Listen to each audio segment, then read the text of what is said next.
আজকে সত্যি কথা কইতে আজকে ভিডিও দেওয়ার একদমই ইচ্ছা হইতেছে না। তারপরও ভাবছি যে দেশবাসী তারপরে হিন্দু হওয়ার স্বার্থে এই ভিডিওটা তো আমার দিতেই লাগবো। সো তার লেগে দিতেছি। তো কাশ্মীরের পেহেলগাম অ্যাটাকটার বারে তো সবাই জানোই আশা করি। মানে যখন থেকে জানছি অ্যাটাকটার সম্বন্ধে তখন থেকে সত্যি মানে কি কইতাম, এত খারাপ লাগতেছে। সব থেকে বেশি খারাপ লাগতেছে এই কাপলটার লেগে।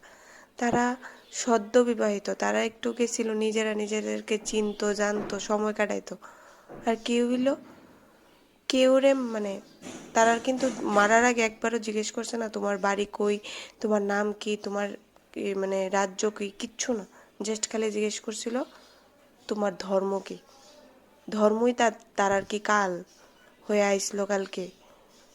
ধর্মর লিগা তারা শেষ। ধর্ম কইছে হিন্দু, তারারে খতম করে দেওয়া হয়েছে। শুধু তারা ফ্যামিলি মেম্বারটির কথা চিন্তা করতেছে। মানে 26টা মানুষের প্রাণ নিমিষে শেষ করে দিল। তারা তো আর নাই, কিন্তু তার ফ্যামিলি মেম্বারটি কি ফেস করতেছে এখন। আমরা সবাই এত কষ্ট পাইতেছি, আর তারা কিতে হইতেছে।